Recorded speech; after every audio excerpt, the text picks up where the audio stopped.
3 करोड रुपियाँ प्रहरी प्रमुखको घरबाट चोरी भएको छ। नेपाल प्रहरीका आइजिपी दानबहादुर कार्कीको घरबाट 3 करोड रुपियाँ चोरी भएको घटना सार्वजनिक भएको छ। संसदीय लेखा समितिको बैठकमा रासपाका सांसद खगेन्द्र सुनारले यो कुरा सार्वजनिक गरेका छन् र दानबहादुर कार्कीकै घरबाट 3 करोड रुपियाँ चोरी भएको र चोरीमा संलग्न व्यक्तिहरूलाई पक्राउ गरी हिरासतमा चरम यातना दिइरहेको भनेर रासपाका सांसद खगेन्द्र सुनारले सार्वजनिक गरेका छन्। नेपालका आइजिपी जुन दानबहादुर कार्की छन् उनकै घरबाट 3 करोड रुपियाँ चोरी भएको र चोरीमा संलग्न व्यक्तिहरूलाई चरम यातना हिरासतमा दिइरहेको भनेर खगेन्द्र सुनारले आज संसदीय समितिको लेखा समितिको बैठकमा यो आवाज उठाएका छन् र यो कुराहरूमा पनि नेपाल सरकारले छानबिन गर्न आवश्यक छ र किन त्यति साह्रो यातना दिइएको र आइजिपी दानबहादुर कार्कीको घरमा 3 करोड रुपियाँ कहाँबाट आयो र 3 करोड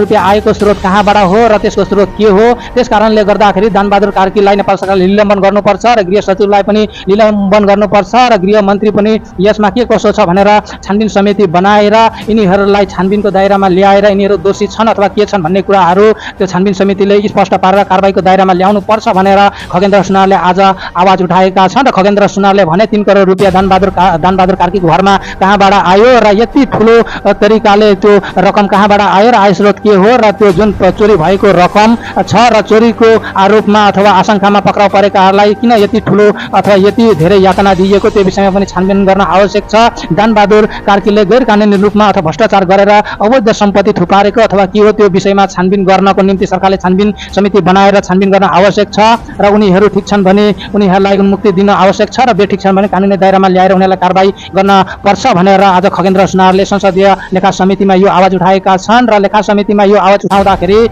दानबहादुर कार्की र खगेन्द्र सुनार बीच चर्काचर्की भएको छ र खगेन्द्र सुनारलाई पनि दानबहादुर कार्कीले कडा दनक दिएको छ। तपाईँ पनि प्रहरीलाई घिसारेर ल्याउँछु भनेको व्यक्ति होइन, तपाईँ पनि कहाँको दुधबाट नुहाएर आएको व्यक्ति हो भनेर यस्तै किसिमले प्रश्न गरेका छन् र सवाल जवाब संसदीय लेखा समितिमा आज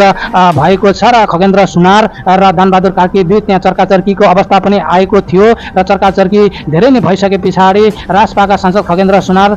समितिको बैठक छोडेर उनी बाहिर निस्केका थिए र दानबहादुर कार्कीले आफ्नो वर्दीको दुरुपयोग गरेर धेरै व्यक्तिहरूलाई तर्साउने र उसकै बल र पावरले गर्दाखेरि आफ्नो गल्तीहरू ढाकछोप गर्दै गरेको भनेर खगेन्द्र सुनारले गम्भीर आरोप लगाएका छन् र खगेन्द्र सुनारले भने सरकारले छानबिन गर्नुपर्छ दानबहादुर कार्की र गृह सचिवहरूलाई र त्यो 3 करोड रुपियाँ कहाँबाट आयो, चोरी कसरी भयो र चोरी गर्ने व्यक्तिहरूलाई किन यति चरम यातना दिइरहेको छ, यो कुराहरूमा छानबिन हुनुपर्छ भनेर यो घटना लुकाइ छिपाइ राखिएको थियो। तर खगेन्द्र सुनारले यो कुराहरू आज सार्वजनिक गरिदिएका छन्। त्यसकारणले गर्दाखेरि यो कुराको विषयमा पनि नेपाल सरकारले चासोको रूपमा छानबिन गर्न आवश्यक छ र नेपाल प्रहरीकै घरमा चोरी हुनु र आइजिपीकै घरमा चोरी हुनु भनेको यो धेरै दुःख लाग्दो कुरा हो र प्रहरीले आफ्नो घरको सुरक्षा गर्न सक्दैन भने नेपाली जनता र देशको सुरक्षा कसरी गर्न सक्छ भन्ने प्रश्न निकै ठुलो अहिले खडा भएको छ। त्यसकारणले गर्दाखेरि यो कुरा सत्य तथ्य के हो छानबिन गरेर बाहिर ल्याउनु पर्छ र सत्य तथ्य के कसो हो भनेर यो कुरा सार्वजनिक गरेर दोषीलाई कारबाही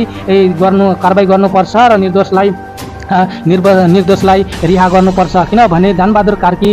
गल्ती अथवा दानबहादुर कार्की दोषी छन् भने कारबाही हुनुपर्छ र यो घटनामा संलग्न जति पनि छन् तिनीहरूलाई कारबाही गर्न आवश्यक छ र सम्पत्तिको स्रोत कहाँबाट आयो त्यो पनि छानबिन गर्न आवश्यक छ। चरम यातनाको कुराहरू पनि छानबिन गर्न आवश्यक छ र यो घटना रासपाका सांसद खगेन्द्र सुनारले नभनेको भए सार्वजनिक हुने थिएन। खगेन्द्र सुनार र दानबहादुर कार्की बीच आज चर्काचर्की भएको छ र दानबहादुर कार्कीले भने तपाईँ पनि कुन गतिलो मान्छे हो र भन्ने किसिमले अभिव्यक्ति दिएका छन्। खगेन्द्र सुनारले भने हिजो के कस्तो तरिकाले हामी आयौँ तर अहिले हाम्रो सरकार छ र हाम्रो सरकारले सही तरिकाले हिँड्छ र नेपाली जनताको हित र अधिकारमा काम गर्छ। त्यसकारण तपाईँको सम्पत्तिको स्रोत र त्यो हिरासतमा चरम यातना दिएको कुरा के हो सत्य तथ्य छानबिन हुनुपर्छ र आफ्नै घरको सुरक्षा गर्नु नसक्ने प्रहरीले देशको सुरक्षा कसरी गर्न सक्छ यो कुराहरू पनि हामी यो सरकारले सोच्न आवश्यक छ भनेर खगेन्द्र सुनारले भनेका छन्।